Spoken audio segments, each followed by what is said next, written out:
हामबाय जोंनि मिडिया फ्रेन्डआव दिनै पार्टी आईपीएफटीनि राज्य कार्यकर्ता कमिटिनि খুবই ইম্পর্টেন্ট একটা মিটিং মিটিং মূলত আলোচনা বিষয় অংশা বর্তমান ত্রিপুরা হাওয়া রাজনৈতিক পরিস্থিতি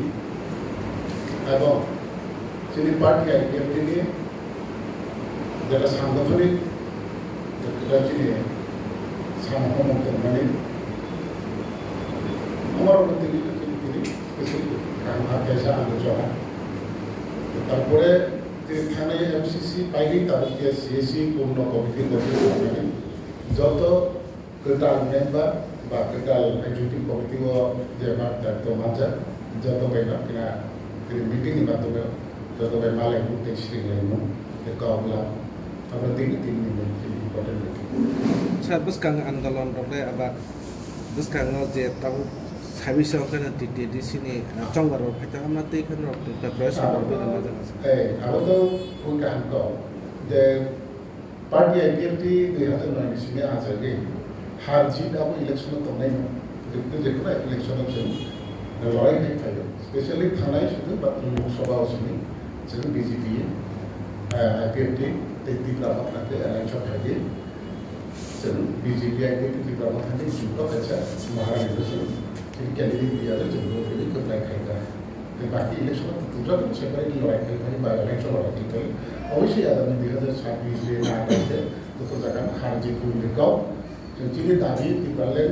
তৈরি না যে রাজনীতি খাইল এবং ত্রিপুরা নির্বাচন লড়াই খাই ত্রিপুরালেন তৈরি না তিনি রাজনীতি করে নির্বাচন লড়াই খাই স্যার কাইসা দল পার্টি কারণ আবো ভারত সরকারের বিরুদ্ধে যেহেতু খাতা বিফানের মানে চিহ্নিত খালি প্রবণতা হিসেবে ফেরোনি যেটা ভারত সরকারের সাথে মানে সমস্ত রাজ্য বা দেশও নাই আমাদের বিশিঙ্গ চিনি ত্রিপুরা তো একটু অন্যরকম পরিস্থিতি তখন বা বইনে আরও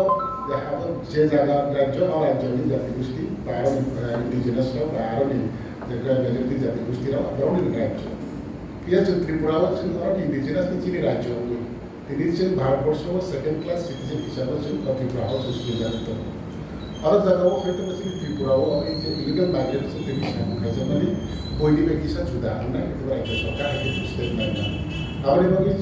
অফিসিয়ালি সেগুলো অনেক মানে চিনি যে পার্টি আইপিএফ তিনি বিতে বাংশুন जों पृथक ত্রিপুরা লেনটান ইচ্ছা जों বিদেশি বিতরণ তৈরি হচ্ছে ত্রিপুরা আন্দোলন এবং ইনালাইন পারমিট অনতিকি যে বিদেশি চিনা হাওয়া এন্ট্রিক খাই অনতিকি যে আন্দোলন খাইবে কিন্তু পুনর্রিজার্ভ তিনি জড়াতে মাইয়া আন্দোলন চিনি পাইথাননি আন্দোলনের জন্য 60 এরিয়া হলে 1984 সালে যে ম্যাপস নাম রিজার্ভ আমরা ভারত সংবিধানে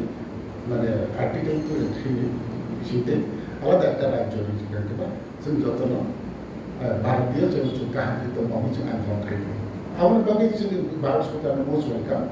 এবং চৌধুরী পার্টির তরফ থেকে আবো বলিনাই যে আবো বরণ কইনাই এবং খরান্তি সানাই আবো বাকি কয়েকদিন রিসিং নগানো এবং রাবো প্লিজ খাইনে যে অমেটা থেকে না সামুখাই না অবশ্যই চিনি লগে না রাব মানে কিন্তু আবো বাকি ফ্রেশার সাউন্ড যার নামনি আগেনি হইতে যে ফেমানি আর পার্টি আছে অজাগানো কিন্তু এবং তারও যে ভারত সরকার দেশের মানে এবং লোকে চিন্তা পেলে না ভারত সরকার হামবাই মারবো যে কার্যকরী কামকে খাইতাম এবং অন্যান্য স্টেট খাইনো খাই চীনে আরও খাইতাম বা যদি রাজ্য সরকার যদি মাই স্টেট নাই আগে আবার বাকি চিন্তা স্টেট না গাও সারা না ভারত